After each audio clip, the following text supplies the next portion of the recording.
Thank you, Hugh. I hate to be a realist, but Manchester City did play 80 minutes of that game with 10 men and had already won the Premier League title when they came here in May. But they weren't facing a Brighton team in the top six. I haven't heard anyone here humming the Champions League anthem just yet. And I'm not aware of any plans to build a trophy room, but Brighton and Hove Albion are on the up, playing top-flight football for a fifth consecutive season for the first time in their history, and playing good top-flight football too. This is the first major test of their progress. Manchester City are already in the Champions League, and how they were in imperious form in midweek in Belgium. And maybe one of the litmus tests of an emerging club at this level is, do you play to beat Manchester City or Liverpool or Chelsea, or do you accept that they're simply better than you and just try to contain them? David Connolly, which will Brighton try to do this evening? Well, I think Graham will know he will have to contain City at times, but also offer a threat going the other way, and they've done that in all the big games anyway, regardless. Look, they beat Leicester here. That was a really good game. They were superb. They were fantastic against Arsenal. Just couldn't put the ball in the back of the net. But obviously we know City are the very, very best. But, I think they'll give it a really good go here. They'll give it a good go. The end of a cloudy afternoon on the south coast. It won't be too long before these 5:30 matches on TalkSport's Game Day kicking off under a night sky. And David Connolly is modelling the latest Val d'Isère celebrity ski wear. We're not quite into the shivering season as yet. Kevin Friend is the man in charge in the middle. Paul Tierney is the VAR in his ear. In the midst of the Premier League's renewal of the No Room for Racism campaign, the players and officials will now be invited to take a knee ahead of kick-off.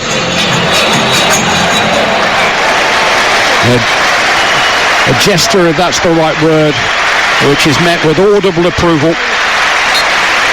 And the Premier League champions in all black continue their defence of their title. Brighton and Hove Albion versus Manchester City, live and exclusive. And I'm relieved to have TalkSport scout, our technical guru David Connolly alongside me, because identifying the precise formations of these two teams can be a Sudoku puzzle. Well, it can, but just looking at Brighton, they have played a back 4-4-2 here against Leicester, and I got a feeling it might be that way here. I just wonder how City are lining up in terms of that front three. It looks like Foden's down through the middle for the minute. Manchester City playing from right to left as we watch it, and on the attack with the throwing down by the corner flag, which Walker takes to Gabriel Jesus back in the side. They exchange passes before City ferry the ball back all the way into their own half of the field. Ruben Dias back out to Walker on the right-hand side. Brighton and Hove Albion in their usual blue and white striped shirts, blue shorts and white socks. And City in that all-black kit. Well, just looking at Phil Foden, he's come so deep to go and get the ball almost off, pretty close to his centre-halves, and Dan Burner's followed him all the way in, right over about 20 yards over the halfway line. The gaps between that Brighton back line are massive, because Veltman is really close to Grealish if the ball's on the other side, so that Brighton defence is almost going man for man. Wherever City go, they'll follow them. In which Cancelo, playing at left back, takes to Jack Grealish, 15 metres inside his own half, where he's met by Modder, but met fairly and bundled off the board, and Brighton have it back. Adam Lallana going all the way to Rob Sanchez in a kit of all bright green, looking for Solly March on this right-hand touchline. And now I'm going to take a real chance and try to name the two teams in formation. It looks like a back four for the home team Brighton and Hove Albion. I'll just hesitate as Trossard comes forward for them and feeds Modder, who goes forward just outside the penalty area, where he's met with a very well-timed challenge by Ruben Dias, and Manchester City have it back, and Cancelo is able to play his way out of trouble and find Grealish. So Veltman at right back, and then Duncan Byrne at the heart of the defence, Cucurella at left back, all this in front of Rob Sanchez, and then a midfield with Solly March on the right hand side, Jakob Modder on the left, with Pascal Gross and Adam Lallana between them, and then pretty much a front two with Leandro Trossard starting up front alongside Neil Maupay. Manchester City coming forward, Gabriel Jesus looking for a free kick, but not getting any sympathy from the referee. We've had nearly 3 minutes of play here at the Amex. It's Brighton and Hove Albion 0, Manchester City 0. City lining up with Edison in goal. Back four, Walker, Diaz, Laporte and Cancelo. Brighton coming forward with Maupay midway inside the City half and being told to get to his feet after being dispossessed. In fact, the free kick has gone Manchester City's way. Their midfield trio, İlkay Gündoğan back in the side as captain on the right-hand side, on the left-hand side I should say, Bernardo Silva on the right with Rodri between them, and then a front three of Gabriel Jesus on the right, Jack Grealish on the left, and Phil Foden starting down the middle. That's quite conventional for Manchester City. Yeah, but it's not conventional what Brighton are doing, because they are going so aggressive in. I saw them do this against Arsenal, Brighton, and at times you can get pulled apart, because if you get runners going into those gaps that you leave, it can be a dangerous game. But it's bold and brave. I think what Pep's got to do is really stretch that Brighton defence if they are going man for man. Foden trying to do just that with a burst down the left-hand touchline. Lewis Dunk goes with him stride for stride and then nudges Phil Foden in the back. You can hear what the Brighton faithful think of the free kick that Kevin Friend has awarded in favour of the away team. Well, maybe that lends itself to why Duffy's not playing, in terms of the mobility that they're going to have to play with if they're going to try and defend like this when they don't have the ball, going man for man, following their players all over the pitch into midfield if you're a centre half. It's bold from Graham Potter, that's for sure. David drew attention to Manchester City's overall height advantage, and they do now have their first attacking set piece of the game. It's about a metre in from the left-hand touchline, about 25 metres from the dead ball line. It's going to be taken by the left foot of Phil Foden and floated into the penalty area. The initial header is won by March. It's out as far as Foden again, controlling the ball in a crowd just outside the penalty area and finding some relief by coming back to Joao Cancelo. Now Walker on the edge of the centre circle squirts the ball into the penalty area. Well seen by Rob Sanchez, who's a very positive goalkeeper, but in his attempts to get Brighton moving down the field, his clearance hit the back of Adam Lallana and has bounced back into Manchester City's possession. That was a shame, because Maupay was in, a better ball there from Sanchez over the top, and he was away. But it was an underlining that adventure really in Rob Sanchez. It was interesting that when Brendan Rodgers came here, we put Harvey Barnes in front of him for the set pieces to stop him coming for crosses. I think a lot of coaches would tell that 21st century goalkeepers tend to stay at home. Grealish attacking the right-hand side of the Brighton penalty area is unable to make any progress, and Brighton have it back with a ball well played out of defence from Veltman to Gross, and now March going forward down the right-hand touchline, and Trossard taking over. It was all very tight, but all very typical of Brighton and Hove Albion trying to play their way up the field. Absolutely. And I think, Graham Potter's got to be careful. He doesn't he won't get sucked in terms of Pep's praise for him in terms of how he plays, because ultimately you've got to play a way that's going to get your result against Man City, and playing your way out is tough to do, but they've tried it a couple of times and it's worked. Ruben Diaz forward. It's 0-0 here at the Amex. Diaz exchanging passes with Gabriel Jesus, riding a sliding challenge and keeping possession, and Bernardo Silva's ferried it on now to Cancelo, and out to Grealish again with an opportunity to run at Veltman edge of the penalty area. Played back to Cancelo instead. Sharp shot down by the post, which Sanchez is quickly down to and just diverts behind from Manchester City corner on the left-hand side. Yeah, I think Sanchez had it covered. Every time they go out to Grealish, I mean, they're pretty comfortable, Brighton, in terms of letting Joel Veltman defend 1v1 against him. I'd like to see Veltman get a little bit tighter. I saw him here do really well against Grealish when he was at Villa, but I think he could be a little bit tighter. Don't let him try and drag you into the box, which is what Grealish did there.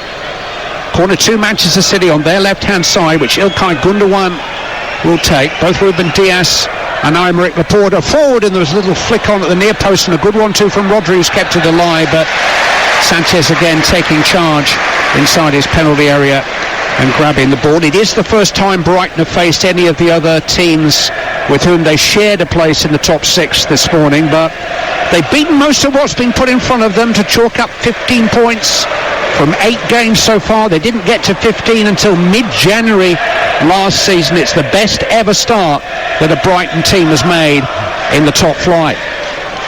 Rodri in possession for Manchester City. Early forward to Gabriel Jesus, is unable to control it, and the ball runs through to the tall Spanish keeper Rob Sanchez again.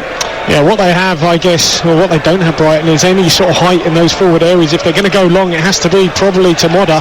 You saw City from the kick-off sending Kyle Walker up. They're the one he's the one they try and hit for a longer ball to win a flick on up against Dan Burn. But for Brighton, there's no height whatsoever in that front part of the pitch, so they've just got to try and play their way through, and if not, go long into Modder.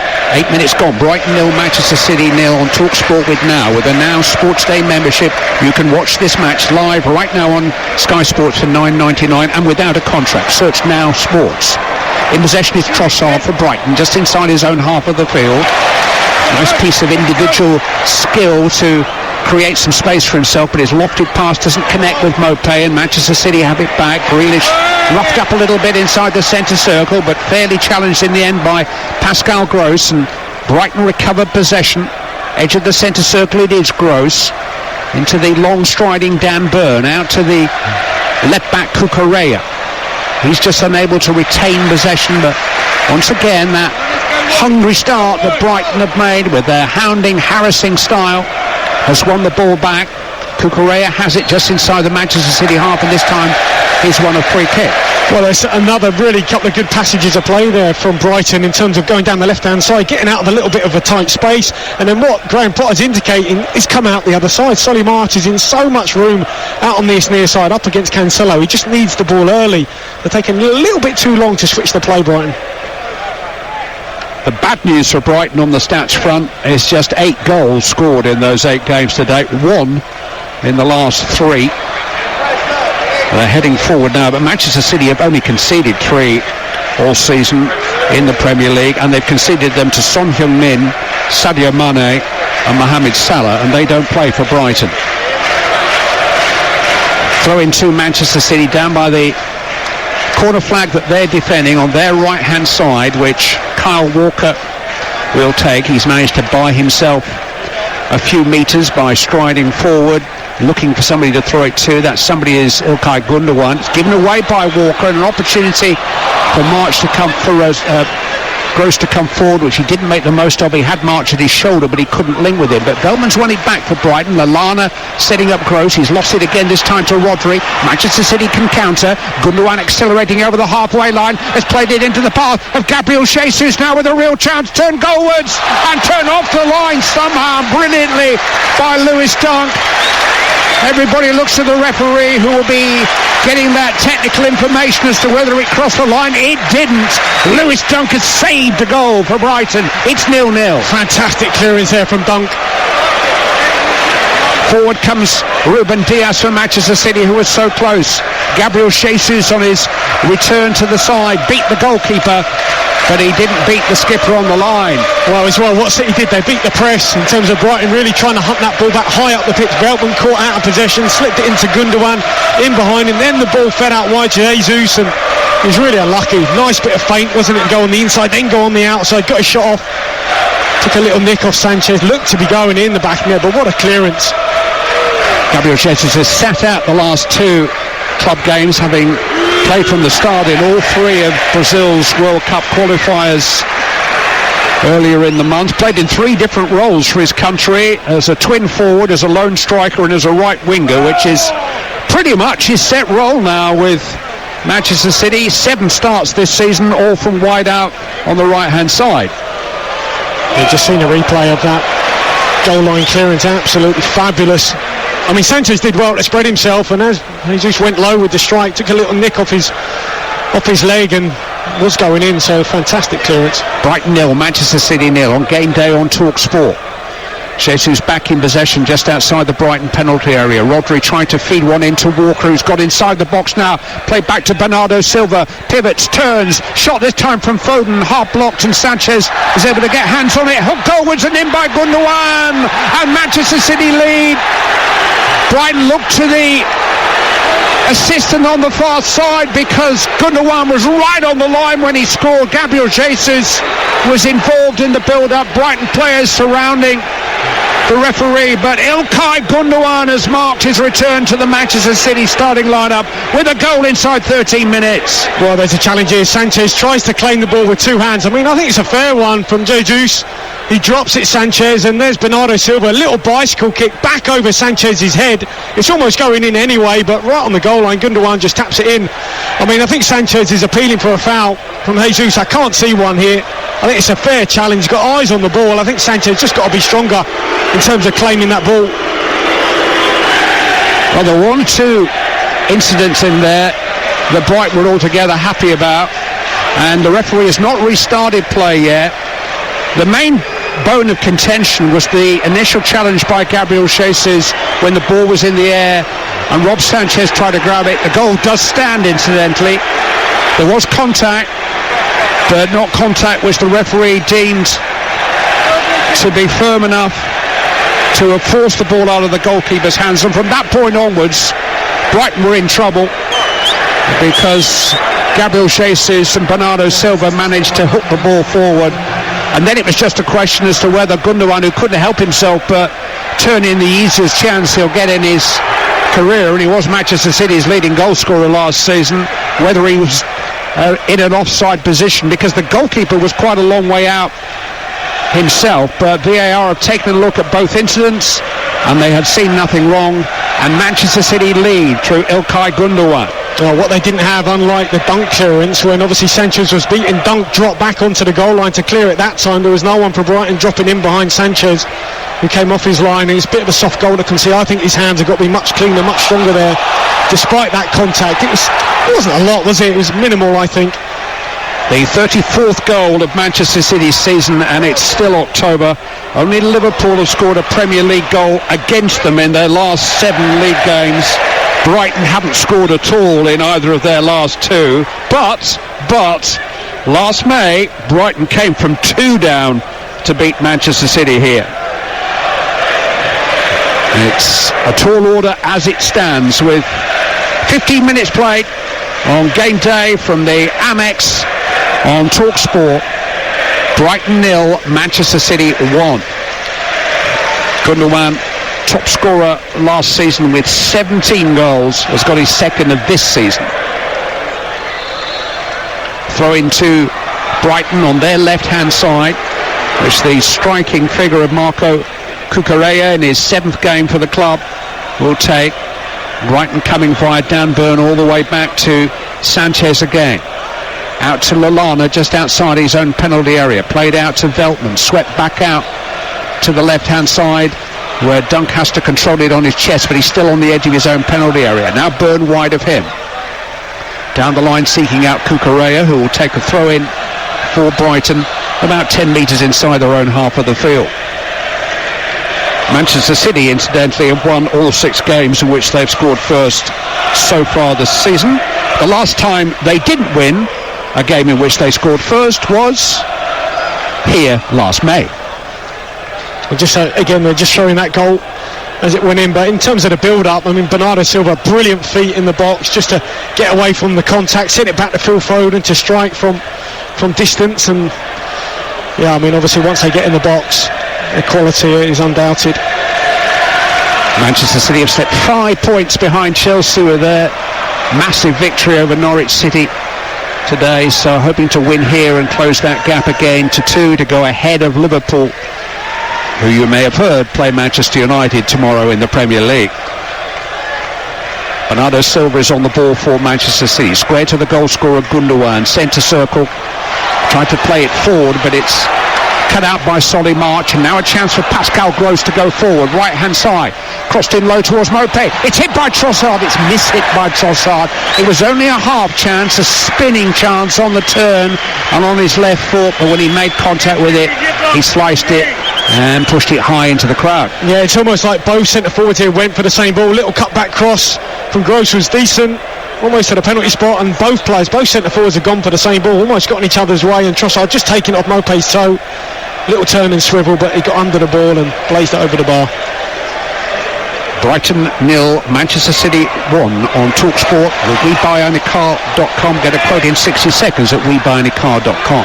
Brighton coming forward with Modder's header forward, and that's gone for a goal kick. It's prepared to press Manchester City on the edge of their penalty area and try to stop them playing out. Yeah, but Pep's just giving the signal, no, we ain't doing that again, because it was a little bit short. Reminded me of Man United when they were playing out. And Harry Maguire took a little bit too long, a little slow pass towards him. This time Pep's giving it the no, we're going long, so see the front three pushed almost. I mean, Phil Foden's almost about 10 yards away from Sanchez, he's that high. It is a Manchester City goal kick, and Edison is capable of going long and accurately long, and he picked out Gabriel Jesus on the halfway line, and Manchester City is suddenly on the attack. And Foden to Grealish, and Foden's in here, and he's trying to go around Sanchez, who tackled him rather like a fullback.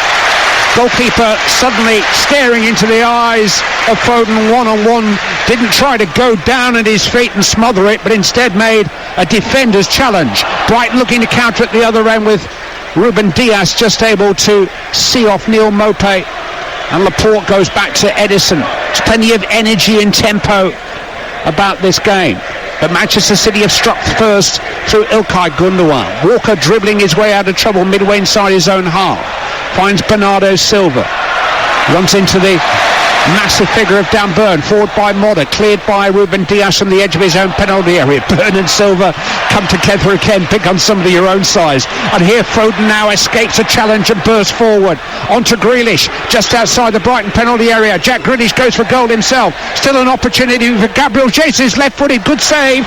It's come out this time as far as Cancelo. Gundogan takes over, Grealish edge of the 6-yard box, tried to cut it back, Foden was waiting, but it's cleared by Solly March. But there is danger every time Manchester City break.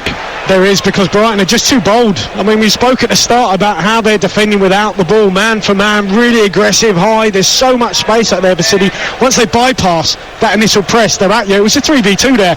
Maybe Grealish could have done a little bit of a skill there. He didn't really deceive anybody that he was taking a shot on. Phil Foden's looked fantastic when he's been on the ball, carrying it and working his way out of trouble. Same with Bernardo Silva.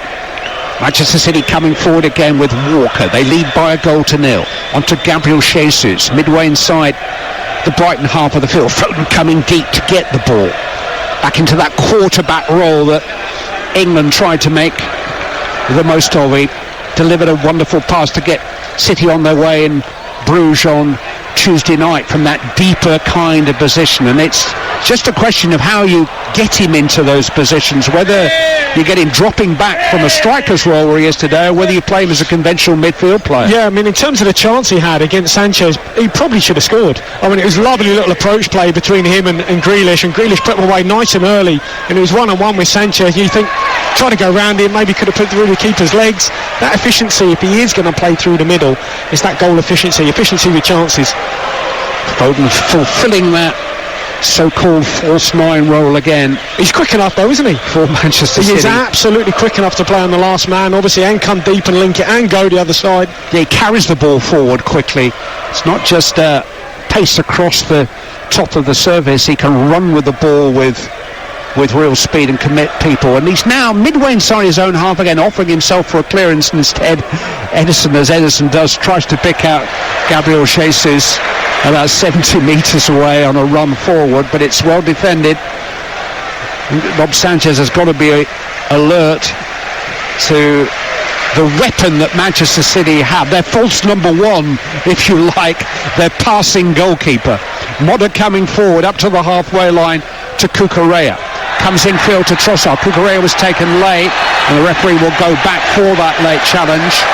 Not only award Brighton a free kick, but show a yellow card to Kyle Walker. Yeah, just a bigger switch of play there, and Brighton are in again. They can get out, when they go down one side, they can get out the other side a lot quicker and bigger. Solly March is in a lot of space.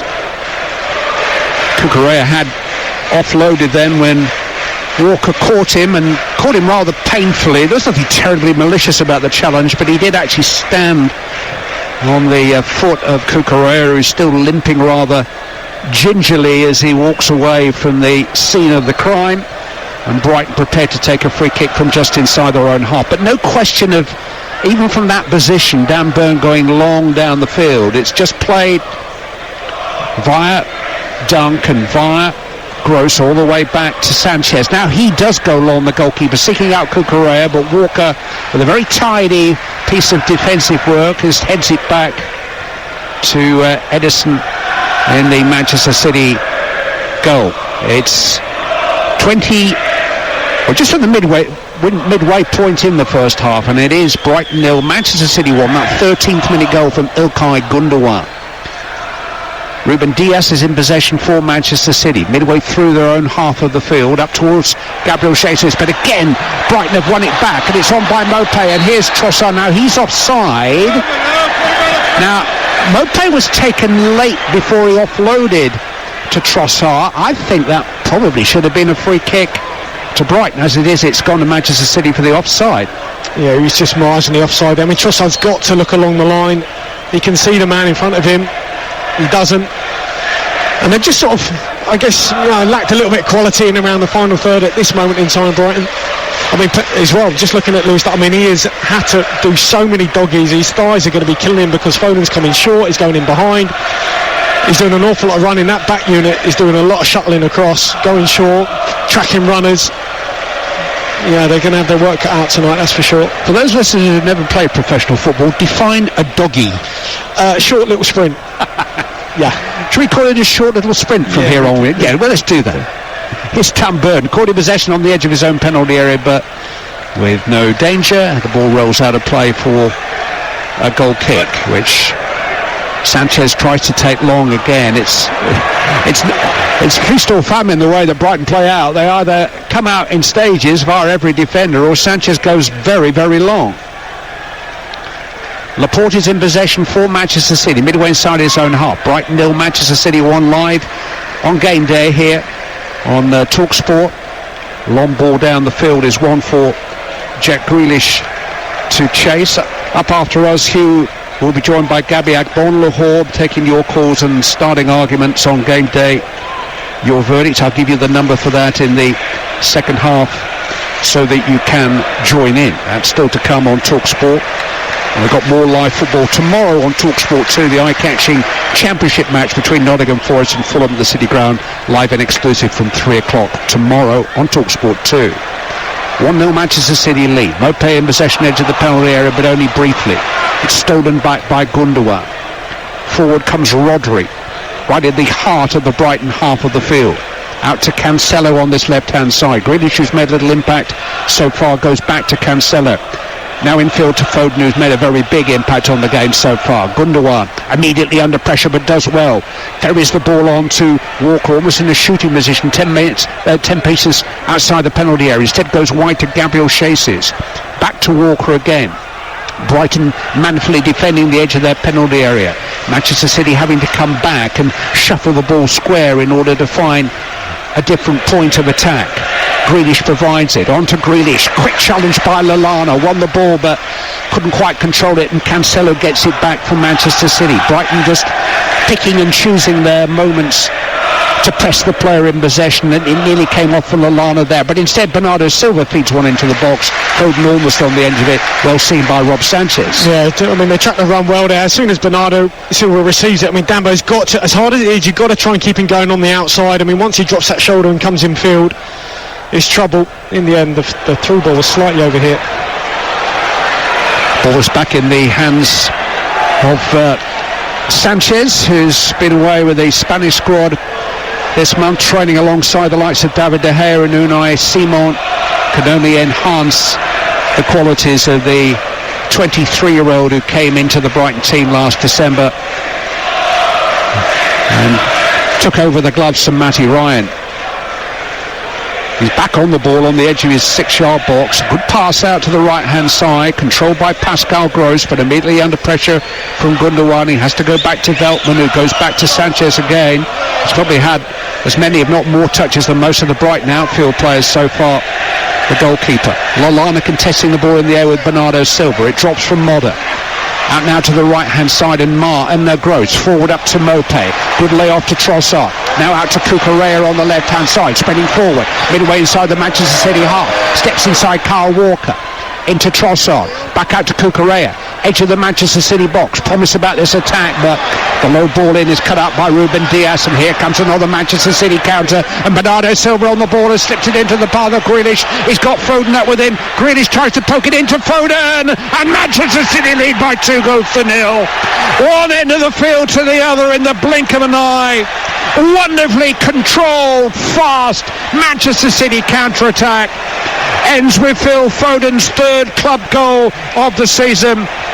We've had 28 minutes here at the Amex, and it's Brighton 0, Manchester City 2. Devastating. Absolutely. I mean, it's the cross from Cucurella that's cut out, and then they just break. And they're just caught upfield, Brighton. They try to keep a high line. They step up, try to catch. I think it's Foden offside. In the end, it slipped through to Jack Grealish. He could have gone 1v1 against the goalkeeper, Sanchez. He knows that Foden, just to his right-hand side, just slips it ahead of him. There's Foden coming onto the ball. I mean, he's finished it long. I mean, he had to sort of dive on the ground, really, to get the ball up and over. In the end, it's nestled into the top corner, but a devastating counter-attack. The through pass from Bernardo Silva was absolutely brilliant again. Grealish with the assist, Foden with the goal. Brighton 0, Manchester City 2. And it is just the ultimate dilemma for a football coach, because the more you attack Manchester City, the more you leave yourself open to the break. Absolutely. And they are so good at the break. They are. That's what we were discussing at the start. That praise from Pep, the effusive praise. He gets his, he has his approval of him, I guess, Potter, in terms of how he plays. But who cares? Really, got to set your team up to get something out of the game. And it was a bold, brave way to play, go man v man. And Dan Burn at times has been in the middle of the park following players, and it just means your other defenders are 20-30 yards behind you, and the gaps are huge. We saw that against Arsenal as well here. At times, they struggled going with their runners when they were so aggressive, but I think City are just that next step above, as we all know, and it's a bold policy, and it hasn't paid off.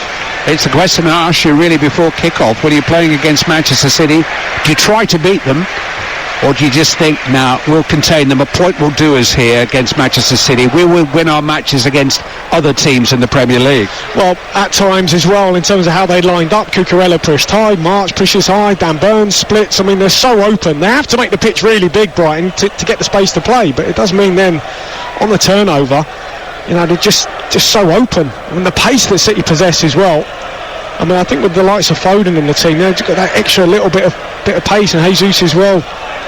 Half an hour gone. Brighton 0, Manchester City 2. Jack Grealish on the ball for Manchester City. Back to Cancelo and into his own half now to Aymeric Laporte. Is having a run in the team. Now he's started the last 6 games. High up to the edge of the penalty area towards Foden. Well, that's one area where Lewis Dunk can handle Phil Foden. A high, steepling, hanging ball.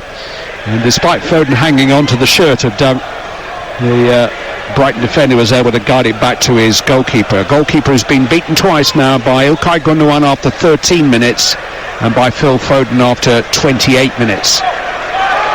Manchester City's own goalkeeper is being employed by a back pass from Ruben Dias, and he goes long down the field and finds only Dunk, but he's given it away to Bernardo Silva, and Manchester City can counter again. Bernardo Silva square to Gabriel Jesus just outside the penalty area. Clever footwork. He's found Grealish now in a good position. He forces a save. Gabriel Jesus goalward 3-0.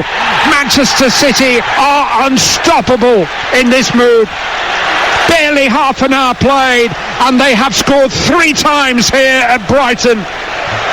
And you just cannot give up possession to them inside your own half of the field, because they will ruthlessly punish you, and that's what they've done again. Well, it's Lewis Dunk here. I mean, he's got no awareness of what's around him. He takes the ball out the sky and tries to play it into midfield, but Bernardo Silva robs it off him, feeds it out wide. Jesus comes infield, plays it out wide to Grealish, who's in so much space. He's taken a couple of touches, tried to bend it round Sanchez, doesn't really get it right. Sanchez spills it, comes off his feet. And in the end, it's another goal that's in the back, and Jesus following up, and Sanchez gets a little touch on it, might have taken a deflection. He got one hand. I think he knows as well with this goal he could have done a little bit better, Sanchez. It's just with the ball. Once you've got the ball, if you're Brighton, you're so vulnerable. Dunk had it, gave it away, pass, and 3 passes later it's in the back of the net. And Brighton, who conceded 5 goals in their first 8 Premier League games of the season, 2 of those penalties. have conceded 3 in half an hour here. And Manchester City, who've already scored 5 or more goals in 5 different games this season, including 5 in a Champions League game just 4 nights ago, are threatening to run up another big score here. What do you do now? Do you think, well, we don't want to lose 6 or 7, or do you carry on trying to play the way you're playing? Well, I think I can't see him changing too much in terms of until they get to half time, and then I think he'll be assessing as he goes now, Graham, with his staff in terms of what they do just to get into half time, and then maybe have a look at things, because look, they're still going man for man. Dunk is completely on his own up against Foden. Dan Burn, the other centre half, is on the halfway line, while his other centre half is 20 yards behind him. Grealish has been caught here by Gross. It's a free kick midway inside the Brighton half, but I think Jack Grealish may require some treatment. He's in some pain here. Get up, Curtin! Not getting too much sympathy from Brighton fans in our proximity. He is now getting up on his feet. I don't know what, obviously Duncan and Byrne think about this as well, because what Graham Potter's asked them to do is pretty risky if you're a Brighton defender, and whether you're buying into this or not. The funny thing is, I don't know if it's funny for Brighton, but it's Pep Guardiola who's often accused of being maybe tactically rather perverse at times and coming up with something different for a particular opponent. But this time it's Graham Potter who's tried to amend his approach in order to meet the challenge of Manchester City, and they are 3 down. Let's hear about that Women's World Cup qualification match at Wembley. It kicked off at 5:15, so it's half-time. England versus Northern Ireland. Flo Lloyd-Hughes. Yeah, 0-0 in this one. England absolutely dominated that first half. 17 shots, 3 of them on target, 80% possession, but they haven't managed to get a goal. Ellen White's missed some brilliant chances. They've hit the crossbar twice. One chance from Alex Greenwood and one early one from Lauren Hemp. And England will be really frustrated because their finishing has been very poor. It only took them 18 minutes to score against Northern Ireland last time they played. I'm sure that the goals will come, but it's been a frustrating first half for the 30,000 fans that are here. England 0, Northern Ireland 0. 0-0 at Wembley. 0-3 here at the Amex, but Brighton have won a corner kick on the left-hand side.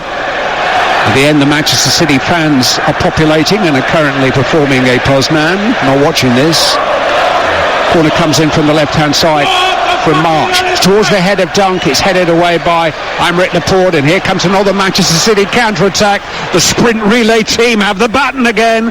Cancelo, though, was caught in about 15 different minds and eventually lost the ball. He was spoiled for choice. Well, he was. The only issue he had is he was racing down the inside left channel, and he actually wanted to get back in onto his right foot, and that's where the Brighton players were just recovering into.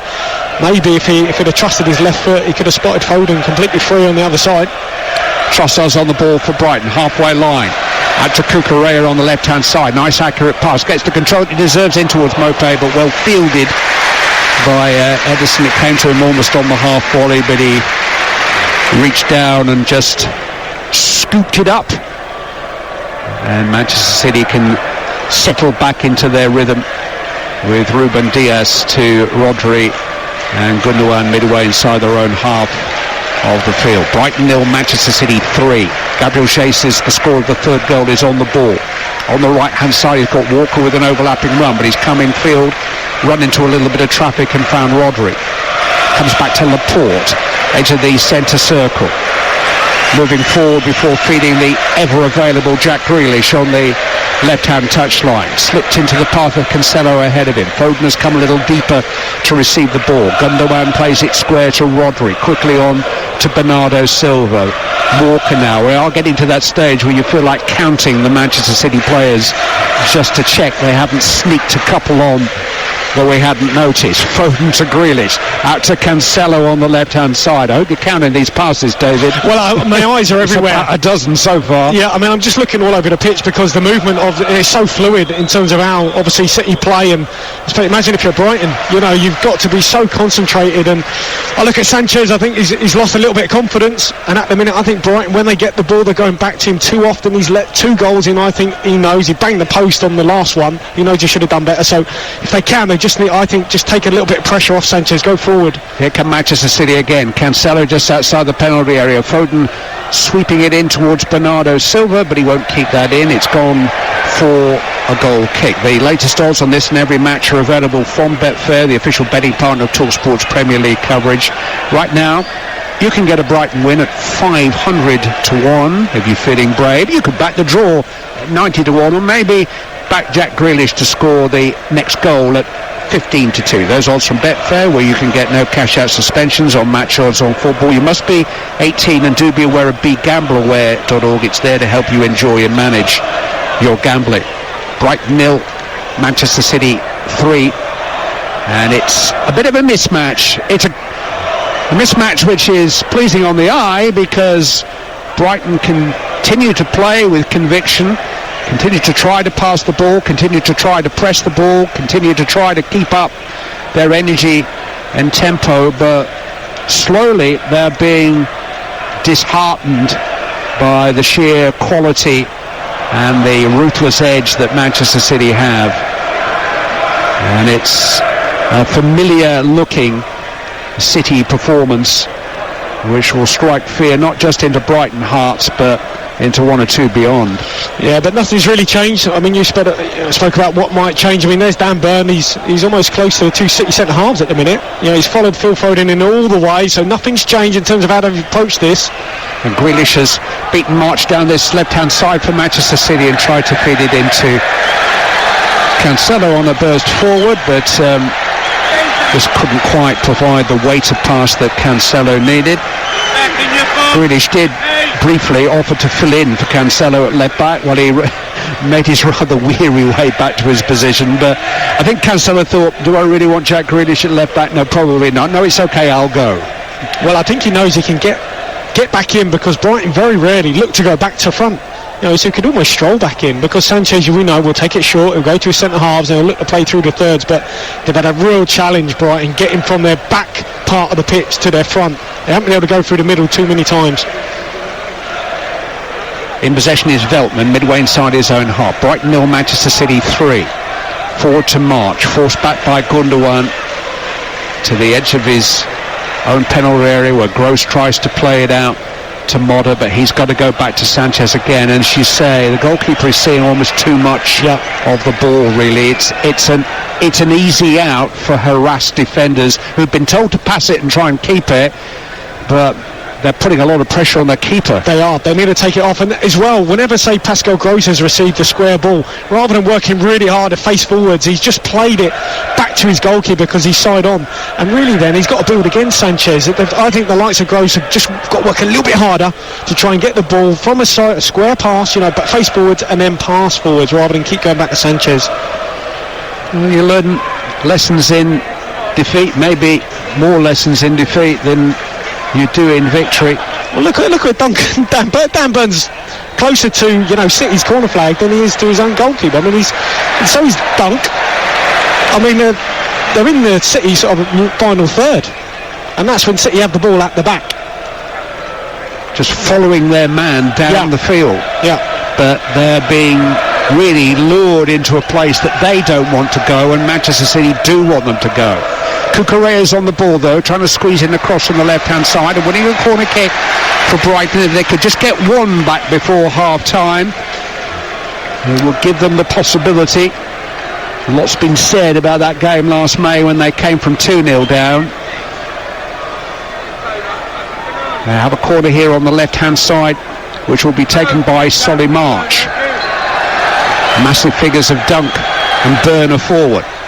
It's crossed in towards Dunk, but he was under pressure and he couldn't control the header, and Gabriel Jesus has controlled the ball and he's headed it forward to Cancelo, and it needed Lallana to get back and win the ball on the halfway line to prevent Manchester City racing downfield and clear again. It's been a very exhausting half in many ways for Brighton. They've had to put a lot of work in without the ball. Well, physically, yes, and mentally. I mean, the concentration, because I'm trying to watch where, you know, the City players are moving, the rotations, the passing, you know, imagine what the Brighton players feel like. Modder trying to go forward onto a long ball played over the Manchester City defence, but Ederson comes off limits and has got plenty of time to deal with it. Our commentary position here at the Amex is in quite... Oh, that's a mistake, though, by Rodri.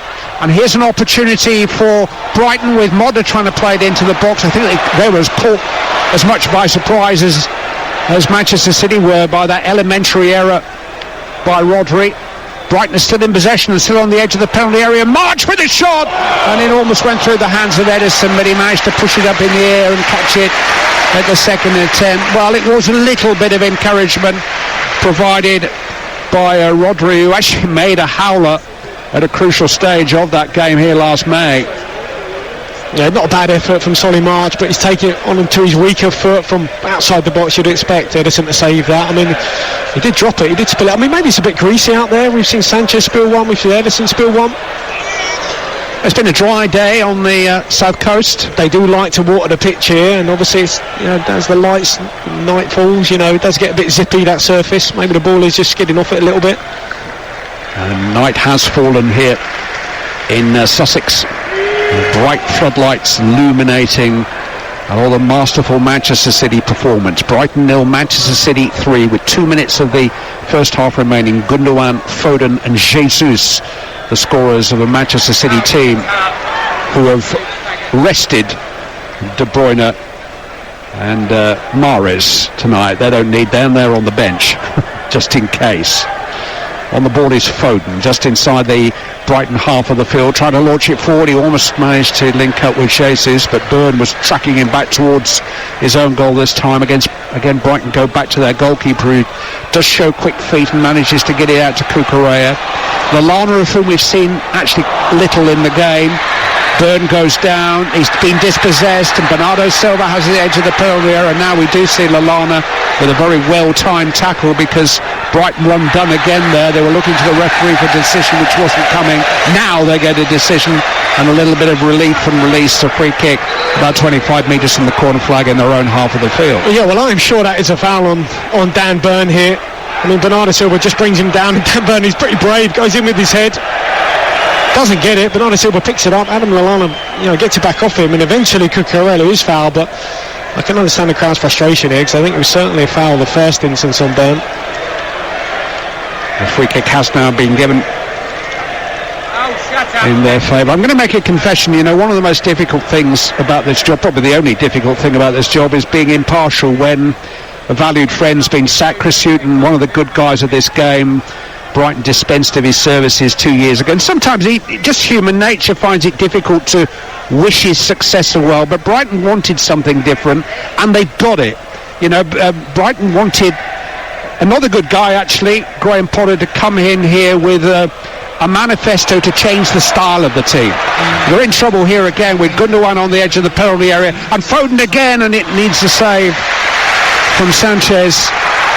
But it would have been a very different approach from Brighton 2 years ago. They would have just tried to keep Manchester City at bay, hang in, keep it 0-0, even 0-1, stay in the game, see what happens. It hasn't been that approach tonight, David Connolly, and they're losing 3-0. Yeah, certainly hasn't. In terms of going man for man, I guess you'd say Bielsa's probably the one that would do this. We saw that against Liverpool numerous times, and it'll be the main, I guess, coach you look in the Premier League who's played like this. And it's something that obviously he's worked on in the week, but it just hasn't come off. On the ball is Mopé, forward to Trossard. Mopé gets it back, but is then dispossessed. Manchester City can counter again. The team's position and points tally in Potter's first 2 seasons have been very similar to Hughton's last 2, but it's the approach that's changed, and now perhaps there are the first green shoots of a harvest on that change, a sense that Brighton are ready to step up from being perennial survivors to being part of the Premier League furniture. But this is what you've got to live with. You don't get a handicap when you play Manchester City. Grealish, edge of the penalty area with a curling shot, which is easy for Sanchez to gather. I mean, Bernardo Silva his fleet of foot and the drop of the shoulder and the feints to get away. He's left Lallana for dead and eventually fed it out wide. Comfortable shot save from Jack Grealish, but Bernardo Silva, in terms of a ball carry, we saw that against Liverpool. I thought he was outstanding against Liverpool, but his ball manipulation is just outstanding, really is. And he's been a regular in the team this season. He's every Premier League and Champions League game since the opening day defeat at Spurs. He started. Yeah, he seems intent on moving on at the end of the season. That's what we're hearing. Well, that's a welcome sound, I think, for Brighton. The shrill blast of the referee's half-time whistle. A chance to regroup and rethink, perhaps, because Manchester City have just been on a different level to Brighton. Not in terms of energy, not in terms of ambition in this game. Brighton have shown plenty of that. But just at a technical level, then football know-how and that capacity to go and take advantages of situations when they arise in your advantage. And Gundogan and Foden and Gabriel Jesus have scored the goals which are underlying Manchester City's superiority. Brighton and Hove Albion 0, Manchester City 3. Hugh, it's only half time. We're underway again at the Amex. Brighton playing from right to left as we look on from our position in the main stand. I think this is going to show my age now. I think it's the fourth different stadium in which I've commentated on Brighton home games during my career. I leave you to name those. You probably played at a couple of them. Do you play it with them? Well, yes, played it with them, yeah. Manchester City coming forward out to, this is the best of them, by the way. Grealish just on the edge of the Brighton penalty area, rolled back to Cancelo, who thought about a shot. He's onto his left foot and now he does shoot, and it zips across the penalty area. Took a deflection off a Brighton boot on the way, and Manchester City now attacking the end of the Amex where their travelling supporters are gathered. Have a corner kick on their right hand side, which Phil Foden, scorer of not one goal but 2 goals in the first half, and told that 9 shots on target by Manchester City, the most of any team in a Premier League first half this season.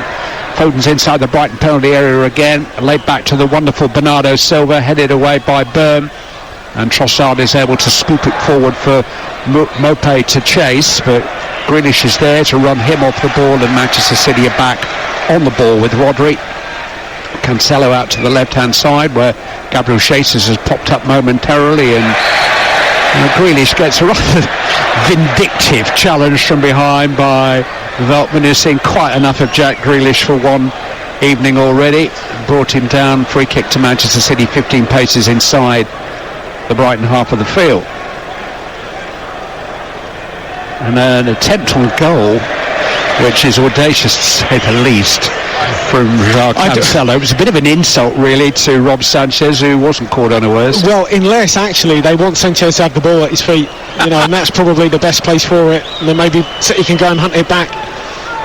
Dan Byrne has it for Brighton. Now we'll run through the teams in just a moment. If you've joined us during the course of this afternoon, which is now very much turned to an evening, Manchester City, who left De Bruyne and Mahrez on the bench, have Ederson in goal, back four of Walker, Diaz, Laporte and Cancelo. Midfield trio from right to left, Bernardo Silva, Rodri and Gundogan, who's captaining the team on his return, and the front three, Gabriel Jesus, Foden in the middle, and then Grealish on the left-hand side. And Grealish, right on cue, is on the ball, edge of the Brighton penalty area, now just inside the Brighton box, cutting in field in a familiar position. It's played out by Gundogan to Cancelo, and on the turn Foden scoops the ball goalwards, but rather scuffs his shot, and it goes wide for a Brighton goal kick. Yeah, I mean, that was interesting because in the build up to that move, when Phil Foden dropped really deep, almost into the midfield, in the first half Dan Byrne would have gone with him. This time Dan Byrne stayed in his position. He allowed Lallana to try and pick him up. Foden still skipped away, but at least the back unit was intact. That was a little bit better from Brighton, and that might be what will change, not the personnel, but in terms of how they approach the play. Do they go man for man, or do they stay more in the zone? It is the same Brighton lineup which started the game, with Solly March coming back in for Shane Duffy. So a back four, and rather unusually for them, with Sanchez in goal, right back Veltman, then Dunk, Byrne and Cucurella. Midfield from right to left has been March, Gross, Lallana and Modder, with Trossard and Mopé up front. You know what's interesting as well, Clive? You remember after the PSG game, I think Idrissa Gueye said, they were pretty comfortable because City didn't really have the speed to hurt them.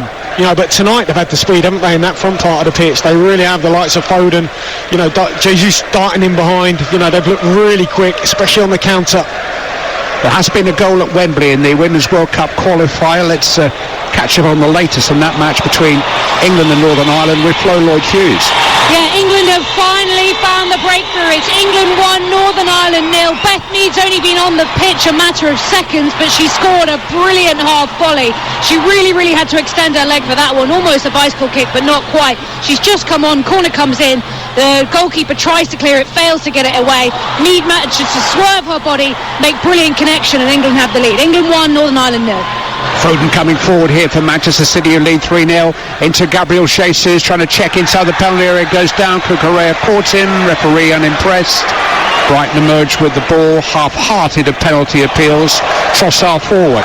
Now a sprint from March, tried to play it in to Mopé, but Ruben Dias was there and he found some real acceleration to catch up with the ball. He thought it was pushed to the ground. Throw-in has been given to Brighton, done by the corner flag on the left-hand side. Trossard is on the ball. Pivots, turns. 10 paces outside the penalty area, left-hand 5. Finds Cucurella.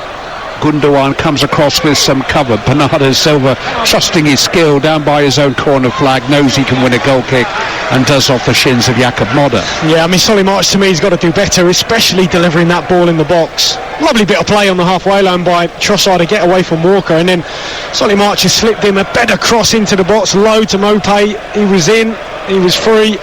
I'm just looking at Pep as well. He hasn't stood up yet, and that's normally a sign for Pep. I know they're throwing up at half-time, but normally he's out there, isn't he, standing the whole game. But as soon as he came out at half-time, he sat down, 3-0 up.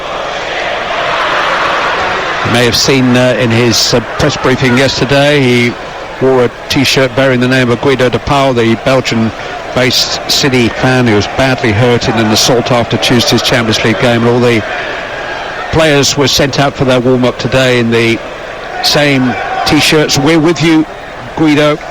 Sobering context for everything else that's created football headlines in the last week. He is in a coma, but said to be in a stable condition in hospital. I'm sure Manchester City will continue to support him during his recovery. I know it meant a lot to Sean Cox and his family that Liverpool maintain their interest in his well-being.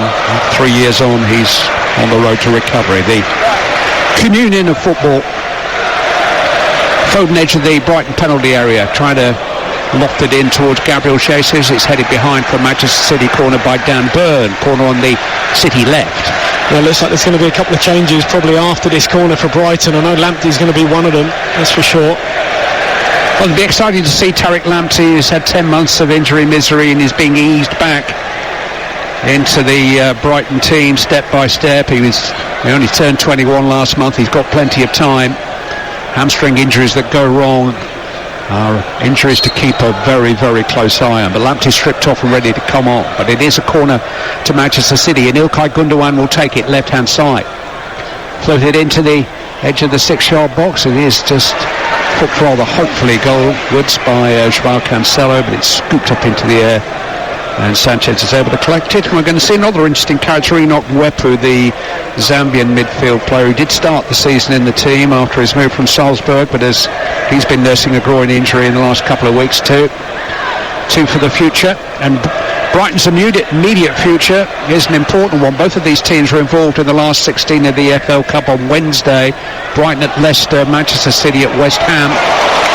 Cucurella coming forward. It's fabulous pass spread out to the left-hand side, and he can play it back here to Leandro Trossard just inside the Man City penalty area, tackled by Jesus. Almost came for Cucurella, almost came for Trossard. Does come for Jesus, who sees out his defensive responsibilities as a right-sided player, gets back there and wins the ball back for Manchester City and clears his lines. Brighton, though, are back on the ball with Modder into Trossard.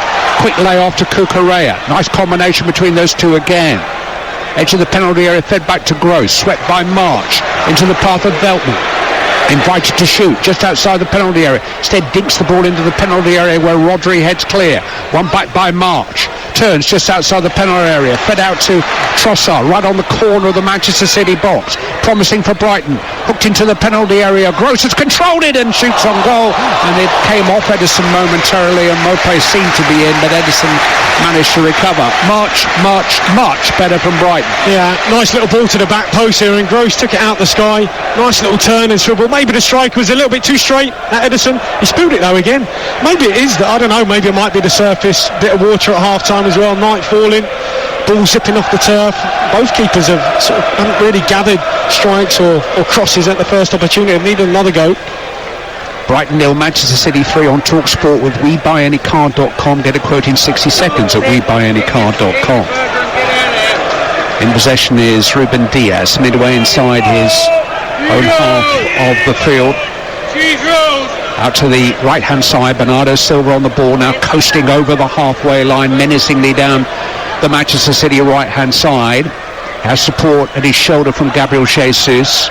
Bernardo Silva's close control is quite something to see at close quarters. I was saying in the first half, actually didn't complete the thought, that we have got quite a low commentary position here at the Amex, and you just get a better idea of the pace of the game and the tightness of the game when you're down here only a little above head height. Many of our commentary positions are right up on the roofs of these wonderful grandstands which surround our Premier League grounds, and it's almost like you're playing FIFA. You're almost looking down from the gods, but not here at the Amex. Manchester City in possession with Cancelo. Square ball swept across the width of the field to Walker. In front of him is Gabriel Jesus. Thought about taking on Cucurella. Doesn't need to. Manchester City 3-0 up. Are in complete control. Ruben Diaz receiving the ball from Aymeric Laporte. Now goes forward to Foden. And it was Lallana who was trying to pick him up and did come off Foden for once, and Brighton can break, and it's quickly on by Modder. And here's a pacey run from March, and he'll take it on, edge of the penalty area, swept across the face of the goal just behind Mopé. But again, a big improvement from Brighton. Absolutely, and that improvement comes, obviously trying to just point there, because as he's dropped in there, Phil Foden, Dan Burn hasn't gone with him. He's allowed Lallana try and pick his pocket, and eventually Dan Burn, playing as a centre-half, has won the ball back. And simple things, but just not being as bold and brave. Same personnel, just a different way of playing. And look, maybe City are taking their foot off the gas. We won't know, will we? But if they'd have played like this in the first half, still it might have been a little bit different. The game within the game between Joel Veltman and Jack Grealish is simmering nicely on the far side. Veltman just barged into Grealish and been penalised, much to his disgrace. Dan Burn is actually going to make way here for the arrival of Tariq Lamptey, who played the last 30 minutes at Norwich after 45 minutes of the League Cup tie a month ago. And it's Neil Mopé who comes off for Enoch Mwepu, who is very much a central midfield player. So I think this is going to involve something a little bit different. Yeah, it looks like Veltman's dropped into that back line now, and Lamptey obviously operating on the right-hand side. And forward comes Modder for Brighton. Well, if it 0-0, you'd be quite encouraged, Brighton fans, but it's not. It's 0-3. But they're having a good spell here. Modder and Trossard exchanging passes. Edge of the penalty area. Trossard's got a shooting chance, and again tests Ederson at least. It was a routine save for the Manchester City goalkeeper. There's been a second goal in the Women's World Cup qualifier at Wembley. Flo Lloyd-Hughes will tell us all about it. Yeah, it's now England 2, Northern Ireland 0. And Serena Wiegmann's been bailed out by another substitute, Bethany England this time, and Beth Mead provided the assist. A great ball into the back post. Burns, the Northern Ireland goalkeeper, didn't quite get to the ball. It was poor from her, really. She mistimed it, tried to punch it, and there was a simple tap-in at the back post for Bethany England. It's England 2, Northern Ireland 0. We've had 13 minutes of the second half at the Amex, where it's Brighton 0, Manchester City 3, but Pep Guardiola is now on his feet, which is at least an indication that Brighton have been a lot better since the break, David Connolly. Yeah, they have. I mean, he's rocking a puffer as well, puffer jacket, like Grandpa. I am myself. I felt a bit selfish when I came here with my puffer jacket, because obviously it eats into your side of the commentary position, doesn't it, Clive? Next time I'll wear a trench coat instead. If we weren't doing a radio commentary, I just wouldn't talk to you. It's as simple as that. It's like when you're sitting on a plane. Don't go on about it. I'm Don't go on about it. I'm just creeping over with my elbow. Sorry. That's the way you played. It's the extra duck. It's the duck down. It's the feathers. Grealish coming forward. Manchester City leading 3-0. Back to Cancelo. 15 metres inside the Brighton half of the field. So as I said, Manchester City are taking another look at this game, having dominated in the way they did with the goals, one from Gundogan, two from Foden. Good news for Gareth Southgate, because Jude Bellingham has scored a sublime goal for Dortmund in Bielefeld this evening too. He must that was a bad challenge. And it's a yellow card that's been shown to Cancelo, who came crashing in there. It's on Tarek Lamptey here. I mean, Gundogan has switched the play, and Tarek Lamptey just gets there ahead of João Cancelo, just cleans him out. I mean, it is a yellow. It's nothing more than a yellow, to be honest, and he gets up, he's all right, but obviously probably looked a little bit worse than it was. Yeah, it's the speed of the collision as much as anything. Lamptey had got to the ball first, stabbed it away, and in came Cancelo and knocked Tarek Lamptey off his feet. I suppose there's a particular nervousness about a young man who's really endeared himself to all Brighton fans, but who has been missing for much of the last year through injury, and he's roughed up in that manner as soon as he reappears. Brighton coming forward again. There has been another goal at Wembley, and we'll get to that Women's International in just a moment, but at this moment Lamptey has won a throw in, and Brighton are coming forward down the right hand side. Lamptey has injected some pace and some urgency. Ball has come out as far as Solly March. Now Gross with an opportunity to cross. Stabbed forward by Lallana, on by Mwepu. Modder out to Cucurella, just outside the Manchester City penalty area. Modder square to Mwepu. Nice little 1-2. And here's Leandro Trossard, and Ederson only just managed to keep that out. He didn't quite get everything behind it, but he got enough on it to deflect it behind for a quickly taken corner. Crossed in by Pascal Gross, kept out by Gundogan, back into the danger area, headed this time by Ruben Dias, and Brighton have another corner, and they have some concerted pressure now. Well, certainly Lamptey's given them that extra bit of pace, hasn't he, down that right-hand side. They've threatened and got in behind a couple of times, and they're moving the ball a bit quicker too. Another corner to Brighton, which will be taken on the right-hand side by Pascal Gross. You think they're ahead. And the sound in here, it's come for Dunk. Just managed to keep it alive, even though the ball was bouncing behind him, played back out to Gross, but he's come from an offside position. So we can catch up further on that Women's International at Wembley with Flo Lloyd-Hughes. Yeah, it's now England 3, Northern Ireland 0. To substitute again, Beth Mead with her second goal of the game. This time Lauren Hemp did all the hard work. A really good ball to Beth Mead, who was just at the back post, about 8 or so yards out, and a nice half volley again. Makes brilliant connection. She's in brilliant form in the league, and she's doing well for England too. It's England 3, Northern Ireland 0. England won their first two qualifiers very convincingly, as indeed did Northern Ireland, but it's a slightly different test for them at Wembley tonight, and one that they're coming through. They lead by 3 goals to 0 here at the Amex with 17 minutes of the second half played. Yellow card shown to Jakob Modder. It's Brighton 0, Manchester City 3 on TalkSport with a Now Sports Day membership. You can watch West Ham United versus Tottenham Hotspur and Manchester United versus Liverpool live tomorrow on Sky Sports for $9.99 and without a contract. Search Now Sports. Cracking fixtures tomorrow, and they're certainly going to have an impact on the top of the table, where Chelsea sit with 22 points, where Manchester City look bound to increase their tally to 20 and be just 2 behind them, be 2 ahead of Liverpool, ahead of that Manchester United game. And Brighton, who, as things stand, are 4th in the table, are aware that they may well slip down 3 or 4 positions as a result of tomorrow's games. Coming forward, Manchester City with Walker, 15 metres outside the Brighton penalty area, now into the box and squared into the box, but Lamptey and Mwepu are able to combine, and Mwepu brings the ball away. Up towards March, nice little 1-2 with him. He's asked a lot of Trossard with a pass into the corner, but certainly playing with some ambition, Mwepu. He's come on, and as with Lamptey, he's trying to make the most of this impact that Brighton are finding. This little bit of momentum now. Edge of the penalty area. It's Modder, he's got into the box, his shot is deflected, it's gone behind for a corner off Walker. Brighton on the up. Yeah, it's much better, much better. I mean, Mwepu's been brilliant here in terms of carrying the ball in the middle of the park. He's had a good impact, same with Lamptey.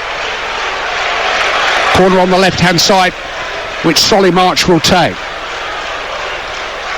Can Brighton get one? Can they make Manchester City think? There's still more than 25 minutes to play here.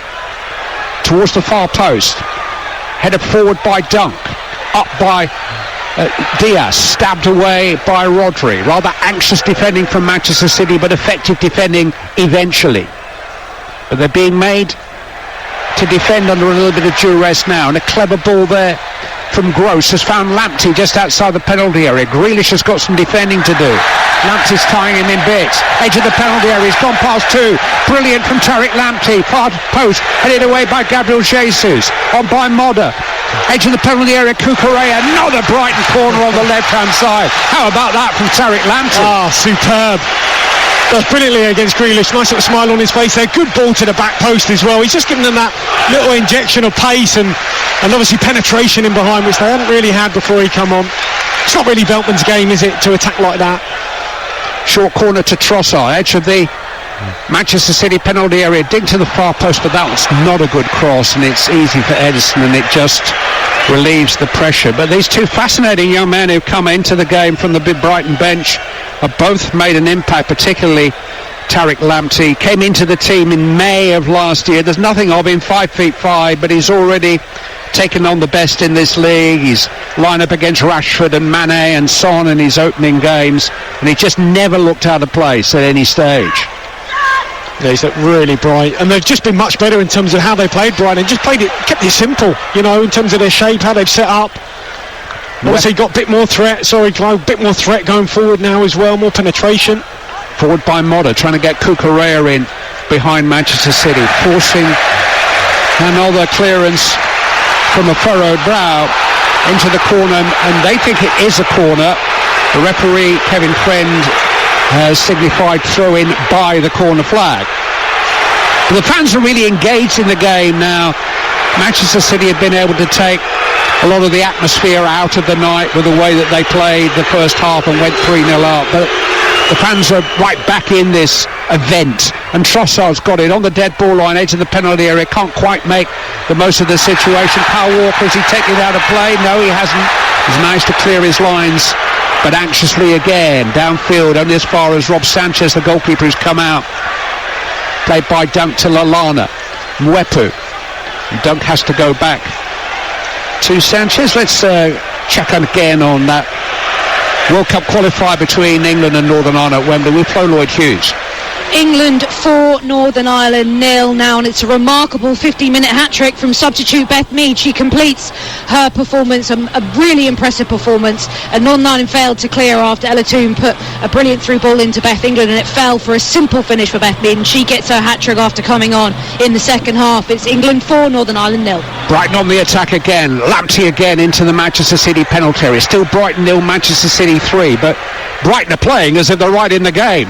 Modder, edge of the City box, rolled it in low, away by Ruben Diaz. The game has a totally different climate about it now in this second period. Same Brighton 11 started this second half, but in with a slightly different set from Graham Potter, and they've been far more effective since the break, and the arrival of Lamptey and Mwepu has just moved them up another notch. Cucurella has been good down the left-hand side. There's one to throw in here, which he demands from Modder. It's about 20 metres from the corner flag left-hand side. Trossard manages to hook it back to Dunk. Now Lallana. Dunk again. 10 metres inside the Manchester City half. High into the box. Good run here by Solly March. Has got in behind Manchester City. Fed out to Trossard.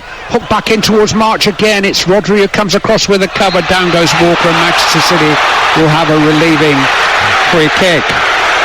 The voting was 0-0. Yeah, I mean, I think Mwepu's been outstanding. He's carried the ball, he's purposeful, he's pacey, he's powerful. You know, he's added a lot to this Brighton performance in the second half. You know, he's just giving something to ponder. He's come over a couple of times to the bench and just tried to tweak things with his team, but this has been much more like it from Brighton. He was a regular the last 2 seasons at Salzburg. He played Champions League football last season. Enoch Mwepu, he is the captain of his country, Zambia, at the age of just 23. Manchester City are just taking the sting out of the game. Carl Walker is saying that he's winded and might need some treatment. We haven't restarted from that moment that he was fouled. Free kick is eventually taken, but it was almost an unofficial timeout that from Manchester City, who sense that, certainly in terms of the flow of the play, the tide of the turn has turned. Now a free kick is given for a foul by Lallana on Gundogan, foul which has brought Lallana a yellow card. Well, I was looking at this as well. I mean, in terms of how City perform, if they do concede, every one of their goals has been in the second half of games. So, you know, that is something. But, I mean, Pep's just called over Bernardo Silva here, so I'm sure there's going to be a little tweak in terms of how they play with and without the ball here from City, just to try and, you know, just assert their authority again. Yeah, it needs stressing again. This is Brighton 0, Manchester City 3. The Gundogan goal and the 2 that followed from Phil Foden in the first half have put Manchester City in consummate control of the game at half-time. But that control certainly out there in the way that the match is being played has been really challenged by Brighton in this second half. And another sweeping move with Trossard almost getting Cucurella on his way. Across came Ruben Dias with a challenge which is not penalised, but they're looking forward to that important cup tie that they have at Leicester on Wednesday, and the fact that they visit Anfield next Saturday. Brighton can take a lot more heart from the way they played the first 25 minutes of this second half. They were a little dispirited at the break. So I've got my eyes on Pep here in terms of what he's trying to get his players to do, just having a little look, because the likes of Gross and Lallana are forming a sort of base of midfield, those two. It's almost like a box in the middle of the park with Modder and Solly March, and that's the box of 4, just outnumbering Man City's 3 in the middle of the park. It's just helped them get a foothold in the game, and then the centre-halves just been more sensible in terms of how they set up, not following players into the middle of the park, staying in their positions. It's just been more... It's just been a more simple performance, simple way to set up, but it's worked. And Mwepu is very athletic in the way he breaks from midfield into an attacking positions. Lamptey's on the ball again, scurrying forward after winning it, trying to feed Solly March's one on the corner on the right-hand side. You know, if this was a boxing match and you were scoring on points, I think Brighton might just be ahead in the second half. Well, he did really well there, Solly March, just to keep that ball on the pitch. Had to go to ground and use the grease, the surface, the water on the pitch, just to slide along the ground, keep it in play, and eventually won a corner. Pascal Gross has come off and were replaced by Alexis McAllister, the 22-year-old Argentine with Celtic ancestry, who has been mainly used from the substitutes bench this season. And he's got a little bit about him. He's going to take this corner from the right-hand side. Swept in towards Mwepu. It's not a very good one, his first kick of the game. Gundogan gets it clear. And Lamptey has to go all the way back to Rob Sanchez. Going long with a diagonal ball played into the corner. It was a good idea for Solly March to chase, but he just couldn't quite catch up with it. It was McAllister in actual fact. Yeah, it was a good idea. I think if Sanchez was about 15 yards deeper, that ball would have stayed on the park, or if it had taken a little bit off it. But as well, Brighton haven't gone back to Sanchez as much, have they, in the second half? You know, they've tried to be more purposeful and go forward, and it's just been better. It's taken a little bit of the onus off Sanchez. Modder swept into the penalty area again. Mwepu tried to hit it on the volley first time, left-footed, angled. He is right-footed, by the way. He's a bit of a fresh air shot, but again, you've got to admire his ambition. There's something about him. He's got a presence, as indeed has Lamptey. They've come out here in a difficult situation, and they're trying to impact the game. Yep, and it might have obviously forced Pep into a change. Fernandinho looking like he's coming on. And Mwepu's got pace. He will run in behind. And Brighton have got it again in a good position. And Solly March going for goal, and he got underneath that and rather spooned it over for a goal kick. And here comes that change. And Ilkay Gundogan's return to action is going to be halted. He has had an injury problem in the last 4 weeks or so, a thigh injury, and after 35 minutes in Bruges on Tuesday, he gets 29 minutes tonight and will walk off as slowly as he possibly can before being replaced by Fernandinho, 36 years of age now, but nobody in the Premier League knows the game quite like he does. Yeah, and obviously now with Fernandinho coming, they've got two holders, so whether that means there's a little bit of change in terms of how they play, we'll have to wait and see. A couple of messages being passed on, but obviously you'd imagine Fernandinho would slot in alongside Rodri. There'd be the two, but still Brighton 0, Manchester City 3. I can give you the latest odds from Betfair, the official betting partner of TalkSport's Premier League coverage. In the scoring market, you can now back Gabriel Jesus to score the next at 13-2. You can back Phil Foden to score the next at 9-1, or Leandro Trossard of Brighton to score the next at 25-1. Those odds from Betfair, where you can get no cash-out suspensions on match odds on football. Don't forget, it is 18 or over, and do take a look at begambleaware.org, please. Here come Brighton again with Mark Swebhout and Lamptey, who's just something about him. It's just got an aura about him straight away. Crossed into the box. Momi's come onto the field. It's like he's never been away, even though he's had these 10 difficult months. And David Connolly, you'll have had injuries where you're on your own in the gym and the rehab, and it's dispiriting, it's disheartening.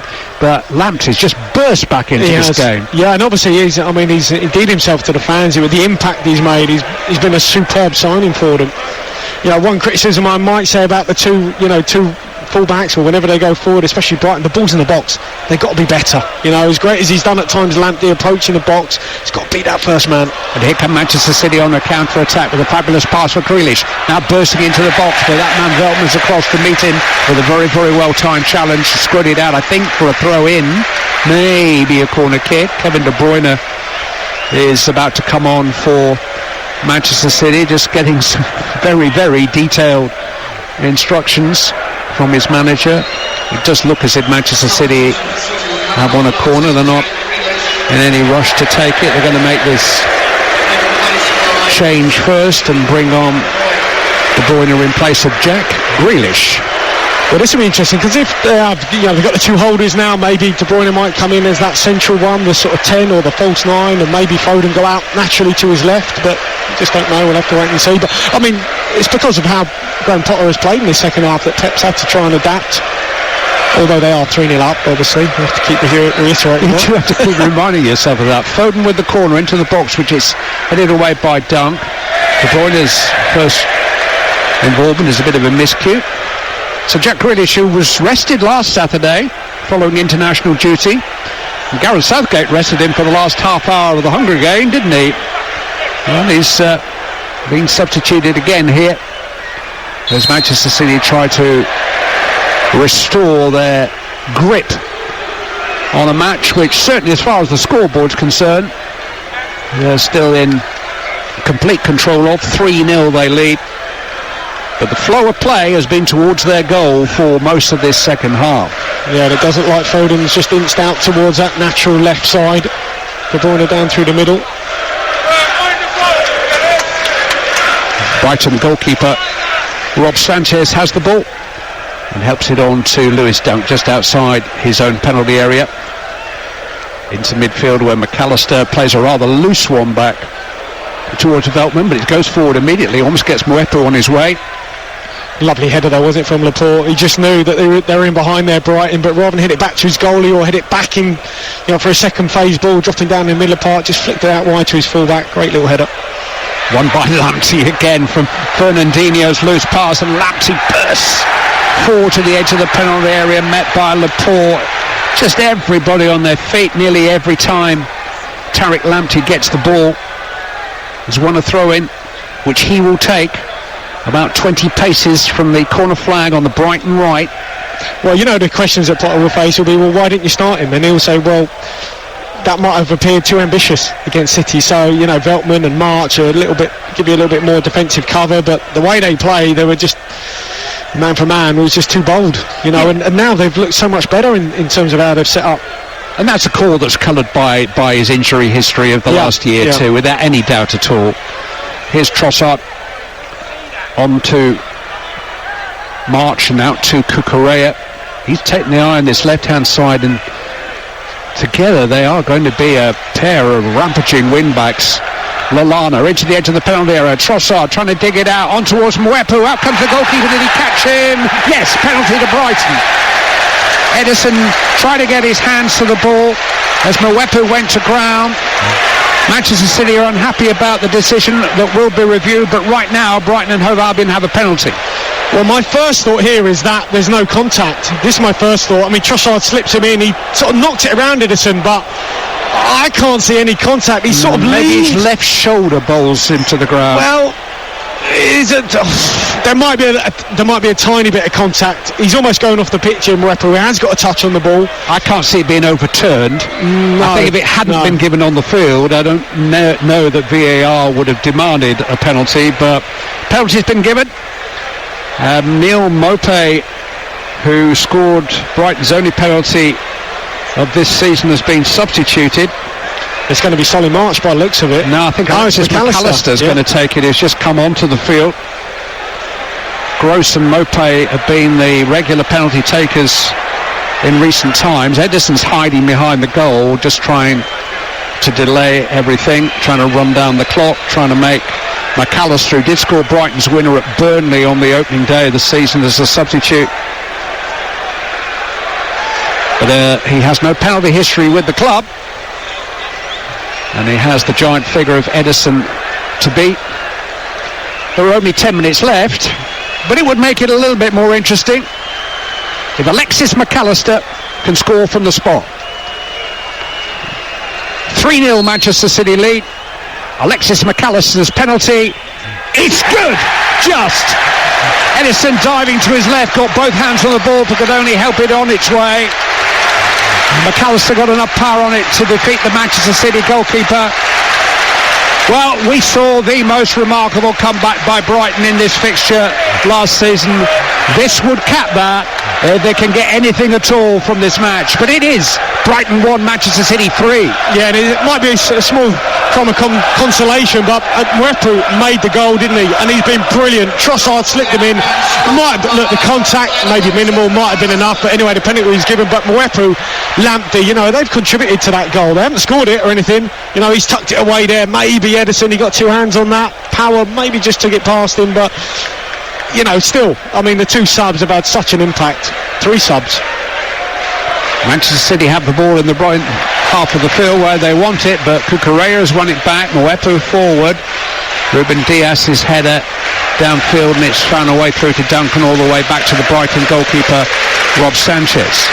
Out to the right-hand side, and Lamptey under a little bit of pressure. Manchester City trying to get a press on, trying to make life as difficult as they can for Brighton to ferry the ball down the field. They've moved it well. Then Cucurella down the flank now for Solly March, with an opportunity isolated with Ruben Diaz to run at him, and Ruben Diaz levers into the ground, and it's a free kick to Brighton in a promising position.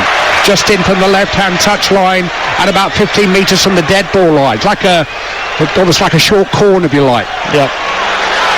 And I guess they just need a delivery right here. They're not the biggest, certainly not Brighton at this moment in time, what they got on the pitch, but they've got to be accurate with this ball in. Well, it's a rousing atmosphere inside the Amex. They've really responded to the way their team have responded in the second half of this game. And there's just a little bit of belief. Well, Cucurella could get this. McAllister deep to the far side. Oh, it's a disappointing free kick. Veltman was the closest Brighton player to it, but it was always curling away from him, and they needed better delivery there. Yeah, I think their balls, to be honest, their crosses into the box haven't been great, Brighton. We said that earlier. And the pleasing thing for the goal, certainly with the penalty, was that the likes of Mwepu's come on and has run beyond the ball. He's given them energy and legs and purposeful in terms of their running off the ball.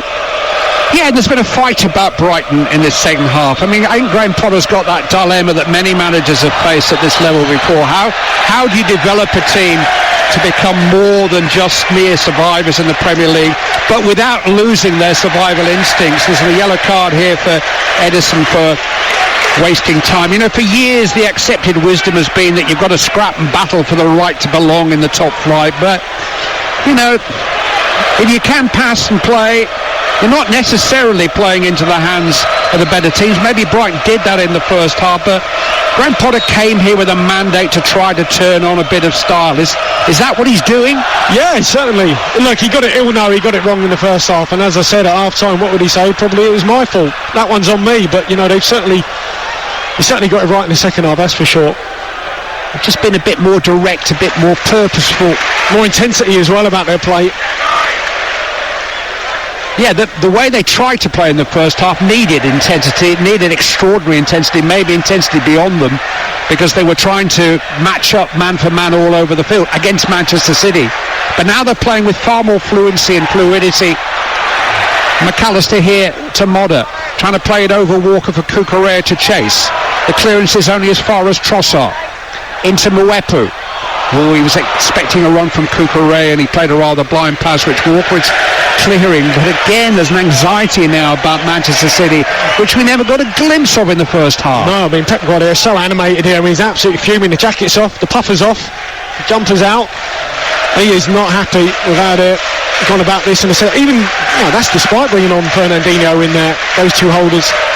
5 more minutes. Still Brighton 1, Manchester City 3.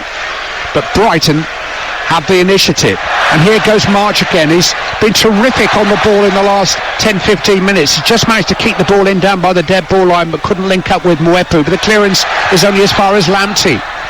Foden coming back to try to pressure him, but Lamptey goes on into the box. Brilliant run by Tariq Lamptey, and his shot is just wide. What a star he is! Oh, brilliant. What a little spin away, this little pivot away from Phil Foden, and then he dances, really brave, goes past Fernandinho a lot. He's not there, he's in the box now, tries to get it onto his right peg. I mean, look, he misses the target by some distance, but nonetheless, terrific run. He's got the crowd on their feet and he's given them something to shout about. They've gone away, look, they know they'll be beaten, but they'll go away happy here with his second half performance. I mean, Chelsea are not exactly missing Tariq Lamptey, let's face it. They won 7 today, and apparently Reece James was outstanding. And maybe he's done the right thing. Maybe his opportunities would simply have been limited trying to get into the team at Stamford Bridge, but he looks an absolute gem. Well, here comes another Manchester City change. 4 minutes left. Mahrez for Jesus. Doesn't exactly weaken the team, does it? Well, the other thing with Lamptey is, obviously it's easy to stay at Chelsea and, go on another loan maybe, but if you want to go and play football, that's the brave thing, and that's what I like about him. He's backed himself, that he can make it in another Premier League team, and he's shown at Brighton and what a good player he is. I know, I think the Sunday papers will be full of other Premier League teams keeping an eye on him. Here's Mahrez to De Bruyne. Now Walker coming forward for Manchester City. We haven't seen much of them coming forward since the break. Mahrez. City led 3-0 at half-time. Brighton had to huff and puff in order to make their overall superiority in the second half pay, but eventually McAllister scored from the penalty spot, and they're back within reach, but running out of time, and rapidly running out of time, and Manchester City have the ball and are running down the clock. Laporte going all the way back to Edison. It would be a seismic shock if City were to let it go from here, but Brighton have certainly given them something to think about in this second half. Laporte on the ball, coming under pressure, inevitable pressure from Brighton, but he's managed to just slip it forward to Fernandinho, and he's lost the ball. Bernardo Silva has won it back, and Manchester City go on the attack with Bernardo Silva on another game's clever run. De Bruyne quickly into the box looking for Mahrez, but Brighton are able to defend the edge of their 6-yard box and smuggle the ball clear, only as far as Fernandinho. Out to the left-hand side, Cancelo. Foden, who's playing from that left-hand side now.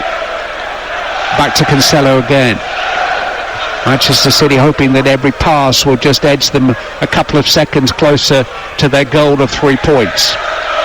Mahrez, square to Rodri, and this is much better from Manchester City. They've got a hold of the ball, they're keeping possession, and Brighton certainly can't spring a surprise if they haven't got the ball. Yeah, I mean, I think Lewis Dunk just said to Adam Lallana there, just make sure you retain that for us, because he lost it in the middle of the park, and that just allowed City then to just build an attack. And I know Cucurella got in the way anyway, but nonetheless just allowed City to have a little spell here, and that's where you've just got to look after that ball so much in the middle of the park. Manchester City have now won a corner kick on the left hand side, which Phil Foden will take. There's a few players having a little stretch. Lallana's one of them. You know, they're really fatigued now, obviously chasing the ball like they were in the first half. But they've overcome any tiredness that they were feeling in order to make a real spirited effort in the second half. But Foden's looking for a hat-trick here, dancing into the penalty area, and Sanchez is just able to deny him. Manchester City fans behind the goal are appealing for a penalty, which is something that happened off the ball. Foden was a little slow to get to his feet, having made that darting run past a couple of defenders. He is quite a player, Phil Foden. Bernardo Silva, Cancelo edge of the penalty area, floated towards Kyle Walker. Yeah, there's a saying you often hear in football among coaches, scouts, pundits, I'm not sure what he is. I am not sure where a player fits into a team, what position matches his particular strengths. I bet you never hear that said at Manchester City. They just breed footballers, hybrid footballers who can play anywhere, and Phil Foden is just the shining example of that. I mean, Sanchez did well there to save. He could have had 4 goals today, couldn't he, Phil Foden, easily. Such a threat to that back line when he just got in between Lamptey and Veltman. Then he's away and he's so quick. I mean, they couldn't catch him there, Brighton. They need Sanchez to come out and spread himself. 5 added minutes here.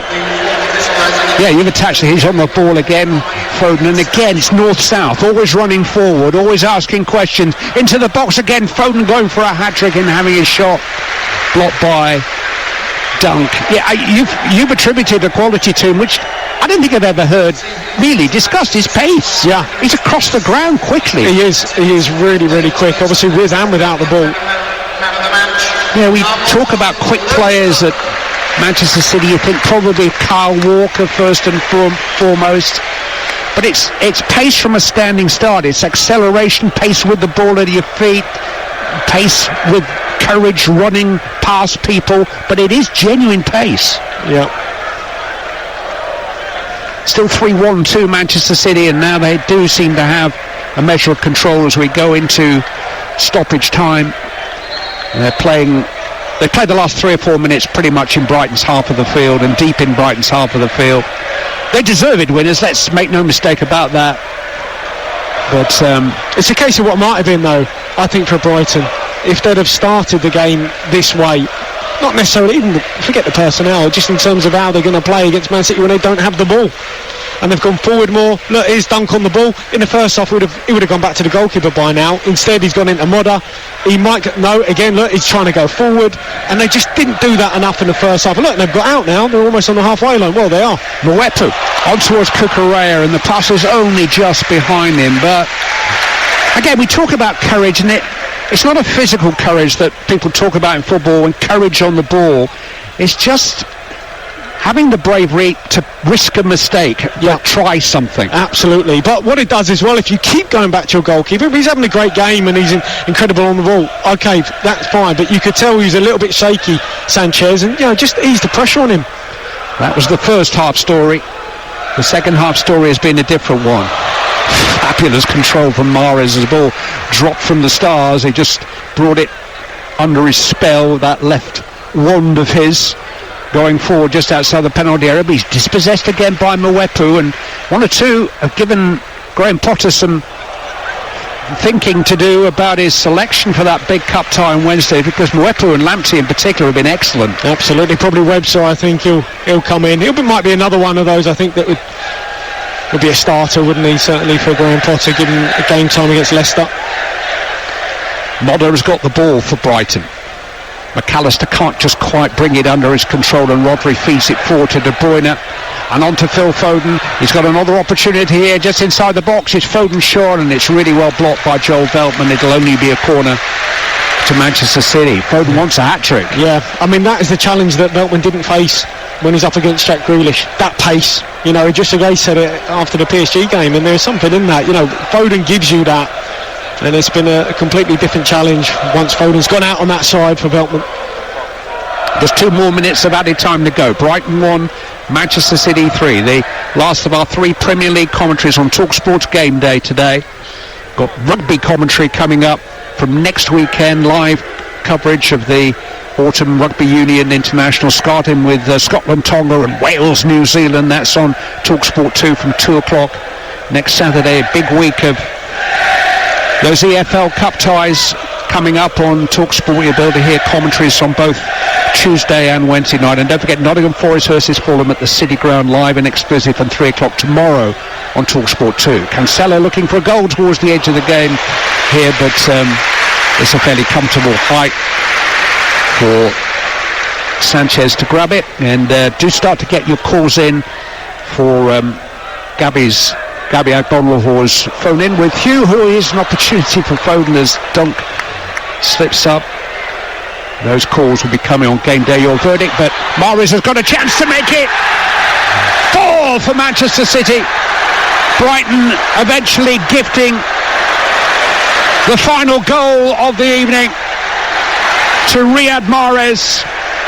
They've been terrific in this second half, Brighton. From a hopeless position at the break, 3-0 down to Manchester City. They've given the defending champions a game in this second half and got 1 goal back, but ultimately they've made the errors in these closing, tiring minutes. And now Riyad Mahrez has capitalised to make it 4-1 to Manchester City. Yeah, they've given him a game in the second half, but they've given him a goal here. I mean, Jacob Motto has played a ball back to Dunk in the air, almost on the edge of his box. What is he meant to do with that? He flicks it on, tries to clear it, falls at the feet of Phil Foden. He draws everyone towards him. He's got the awareness to know that Riyad Mahrez is completely unmarked to the right-hand side of the box. Takes 1 touch to set himself, looks into the far corner, and then uses the eyes and reverses it out the near. Fabulous finish. Manchester City's leading scorer with 7 goals this season, Riyad Mahrez.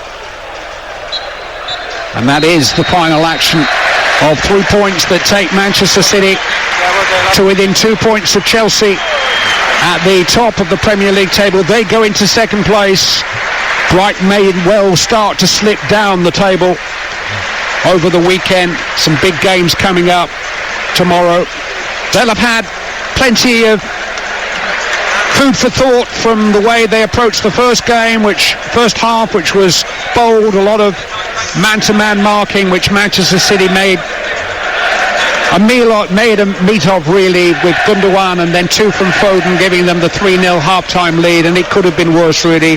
Brighton responded well in the second half. There were some bright spots, particularly from the substitutes who came on, Lamptey and Mwepu. They eventually got a goal back when Mwepu won a penalty, which McAllister managed to convert. And although they gifted a goal in the closing moments to Riyad Mahrez to complete Manchester City's victory, Graham Potter will take heart going ahead to the cup tie on Wednesday from what he's seen in the second half.